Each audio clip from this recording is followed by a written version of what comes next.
12 tone is a compositional technique developed by Arnold Schoenberg in the 1920s. Don't tell anyone, but Joseph Matthias Hauer invented it first, but his was worse, so don't worry about it. Anyways, the individuals who used this technique were called the Second Viennese School, which include individuals such as Anton Webern and Albin Berg. Anyways, the goal of 12-tone music is to escape keys completely by following a few certain rules. Rule number 1, do not repeat a note until all other 12 notes have been played. Rule number 2, do not play those same notes in the same order. And now, you might be asking, well, how do I do that? Emerson, that sounds really hard. Well, here is my step-by-step guide to help you make 12-tone compositions and to help me get bitches. Do you get it? Number 1, write a melody using all 12 notes. You might be asking, how do I do that, Emerson? That usually sounds bad. Well, fun ideas on how to write 12-tone melodies. Go chromatic up. Go chromatic down. Go up by an interval like fifth. Do long notes if you're worried about dissonance. Do short notes if you're not worried about dissonance. After that, assign numerical value to each note in your melody, starting with the first note. The first note is 0, and then a half step up from that is 1, and then a half step up from that is 2. So like A is 0, B flat is 1, B is 2, and so on. Like here's a list somewhere. And now here's the fun part. You don't have to do exactly like me, but it helps me do it because it keeps me organized. So open up an Excel spreadsheet or a Google spreadsheet if you don't want to wait 10 years for Excel to open, and make a 12 by 12 little zone. And then in the first row, plug in your melody with each number for each note. Okay, here's where it gets complicated. To fill in the first column, you have to make it so that the corresponding row adds up to 12. So if the first number in the row is 7, then the first number in the column should be 5, right? And where they intersect at that spot, you put a 0, which is your whatever number, which is whatever note you started with, okay? Cool. And zeros will make a diagonal line across your whole matrix, so just fill those in now, and it'll help you later, okay? Then just fill in the rest of the first column by doing your little addition, and then you're almost there. Then just add each row and column together, and if it goes above 12, just subtract 12, and there's your number. So you fill in the numbers, and you put their notes with them, and there you go. That's your matrix. Okay, let's do a few together. So in the row it's 7, and in the column it's 9. So when you add those together, it's 16, right? But 16 is over 12, so subtract 12 from 16, and there's your answer. It's 4. You're probably going to mess up, and that's fine. Just double check each one and make sure there's no repeats in any of the rows or the columns, because if there are, that's a problem, because you're breaking the rules, okay?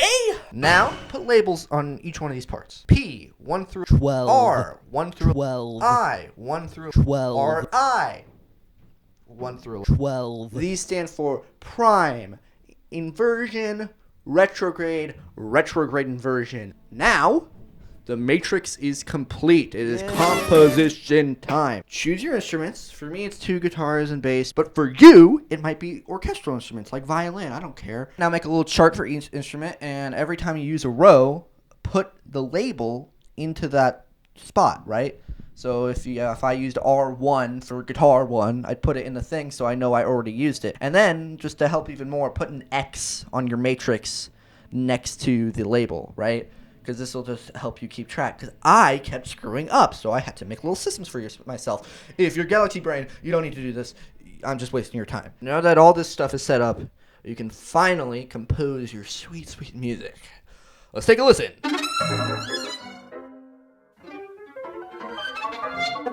Okay, this next part of the video is how to make 12-tone sound good. 12-tone is a lot of looking at rows and hoping they sound good together.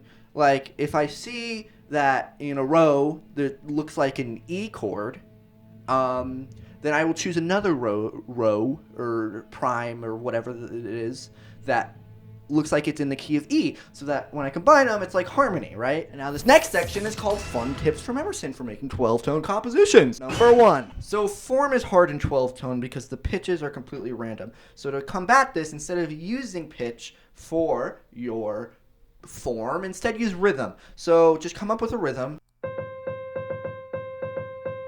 and then plug in whatever pitches you get. Okay, and there's your part A, or your part B, or whatever, or your bridge, or your chorus. So number 2, a fun way to do harmony is to just have one part use as few tone rows as possible. So what I'm saying is perhaps the bass only switches notes every 8 measures or so. This gives it more stability because then the notes above it can be going crazy and you're not in a total discordant mess. It's a solid framework while everything else has a discordant mess. It lays a nice ground is what I'm saying. Number 3, if you don't want it to be so dissonant, instead of using 12 tone, use 5 tone. What I'm saying is instead of using all 12 notes to make your melody, instead use only 5, the 5 of the pentatonic scale, and then plug it into a tinier matrix, and there you go.